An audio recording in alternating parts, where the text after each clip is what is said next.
محبت کریں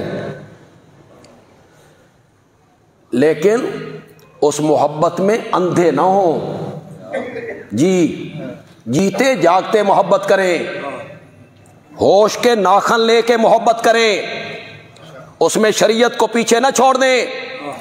محبت کا معیار کیا ہے؟ کیا ہے ترازو محبت کا؟ محبت کوئی حجم ہے جس کو تولا جائے؟ کوئی زمانہ تھا ایک فرقے کے لوگ کہتے تھے عمل کیسے تلیں گے؟ تم اہل سنت کہتے ہو کہ قیامت کے دن عمل تلیں گے، عملوں کا کوئی وجود ہے؟ کیسے تلیں گے؟ وہ فرقہ اگر آج ہوتا نا تو آج اسے میں لیبارٹری میں لے جاتا، بھئی آ کے ویکھ اتنے شوگر تلدی پئی ہے، یہاں کولسٹرول تل رہا ہے، یہاں بخار تل رہا ہے، ان کا وجود کوئی نہیں، یہ تر رہے ہیں تو یہ تر رہے ہیں، انسان توڑ رہے ہیں، اسی طرح اللہ بھی قیامت کے دن اعمال تولے۔ اگر آج وہ ہوتے نا تو وہ اعتراض بھی نہ کرتے۔ محبت کوئی حجم نہیں، وجود نہیں کہ وہ تلے، تو پھر کس طرح تلے گی محبت بھائی؟ محبت تلے گی کہ کسی نے کہہ دیا اس بندے نے نبی پاک کی توہین کی ہے، پھر نہ سوچا نہ سمجھا، اس کو باہر نکالا، اسے گھسیٹا، مارا اور اس کے جسم کو آگ لگا دی۔ یہ محبت ہے جناب نبی پاک سے۔ انا للہ وانا الیہ، یہ محبت ہے۔ ایک غیر مسلم جو آپ کے ناموں کو نہیں جانتا، اسے کوئی پتہ نہیں ابو بکر کون ہے، عمر کون ہے، عثمان کون ہے، علی کون ہے، حسین کون ہے، پھر وہ آپ کی زبان نہیں جانتا، آپ کی تحریر اردو میں نہیں پڑھ سکتا، پھر یہ ثابت نہیں ہوا کہ واقعی اس نے کوئی اسٹیکر اتارا، یہ بھی ثابت تم نہیں کر سکے، پھر نہ تم نے آؤ دیکھا نہ تاؤ دیکھا، اسے مار بھی دیا، پھر اس کے جسم کو آگ بھی لگائی۔ تم نے حدیث میں نہیں پڑھا جس نبی کی محبت کا دعویٰ کرتے ہو اسی نبی نے کہا تھا آگ کا عذاب دینا صرف رب کا کام ہے،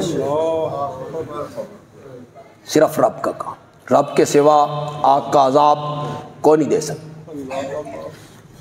مشرکین نے، کیوں بھائی جتنی سیرت کی کتابیں پڑھتے رہتے ہو، کفار کے ساتھ جب جنگ ہوتی تھی میرے آقا کی، آپ نے کیا آرڈر دے رکھا تھا؟ کفار کی لاش کا مسئلہ نہیں کرنا، ان کا ناک نہیں کاٹنا، کان نہیں کاٹنا، آنکھیں نہیں نکالنی، ہاتھ پاؤں نہیں کاٹنا، مسئلہ نہیں کرنا۔ کون سے کافر جو مقابلے میں آئے ہیں؟ یہ جو سیالکوٹ کا آدمی تھا یہ آپ کے مقابلے میں کھڑا تھا، یہ آپ سے جنگ کر رہا تھا۔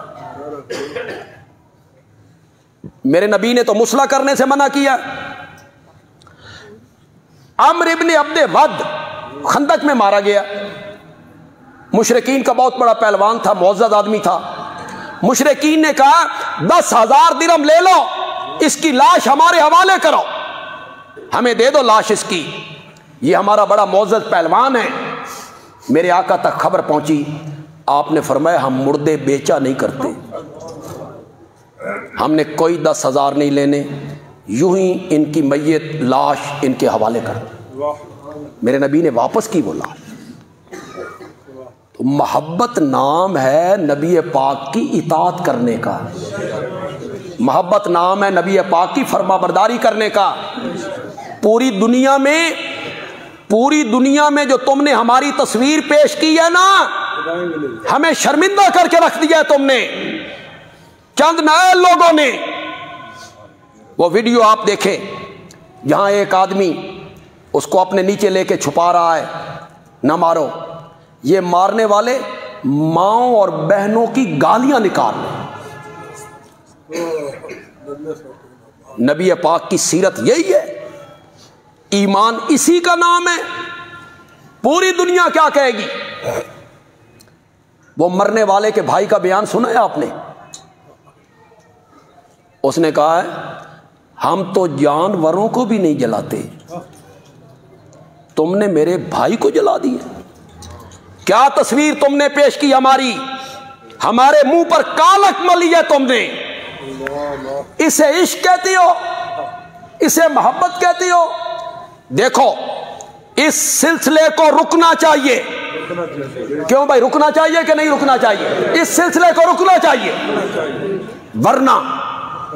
ورنہ تیار ہو جاؤ، کل کسی چوک میں تمہاری کسی سے دو تو میں ہو جائے اور وہ وہاں آواز لگائے اس نے نبی پاک کی توہین کی ہے، گالی دی ہے، ارد گرد کے سارے دکاندار اکٹھے ہو جائیں گے، کوئی تحقیق نہیں کرے گا، تمہیں مار بھی دیں گے جلا بھی دیں گے۔ جس کے منہ میں آیا جو بولتا چلا گیا کہ اس نے توہین کی ہے۔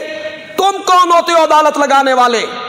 تمہیں کس نے اختیار دیا ہے کہ خود مدعی بنو، خود عدالت بنو، خود وکیل بنو، خود سزا دے دو اس کو؟ جو پوزیشن ہمارے ملک کی بنی تھی اسے پھر تم نے کئی سالوں تک ہمیں پیچھے دھکیل کے رکھ دی ہے۔ اسے ایک واقعہ نے، اس کی حقیقت حال پتہ نہیں کیا ہے، کچھ مزدور اس سے تنگ تھے کہ وہ سخت مزاج آدمی ہوگا، کام صحیح لیتا ہوگا، انہوں نے کہا چلو توہین رسالت کا الزام لگاؤ، پتہ صاف کرو۔ اگر یہ سلسلہ چل نکلا کچھ نہیں بچے گا، جو جس کے منہ میں آئے وہ کہتا چلا جائے، جو کہے وہ کاروائی کرتا چلا جائے۔ اس سلسلے کو رکنا چاہیے، اور رکنے کا طریقہ یہ ہے کہ جو ملزم اس میں گرفتار ہیں، تحقیق کے بعد اگر ثابت ہو کہ اس نے یہ کام نہیں کیا تھا، انہوں نے زیادتی کی تھی، تو انہیں قرار واقعی سزا ملنی چاہیے تاکہ یہ سلسلہ رک جائے۔ قانون کو ہاتھ میں لینے والا سلسلہ رکنا چاہیے۔ ہم سب اس پر سراپا احتجاج ہیں، یہ پورا مجمع اس پر احتجاج کرتا ہے، اور ہماری ہمدردیاں ان لوگوں کے ساتھ نہیں ہیں۔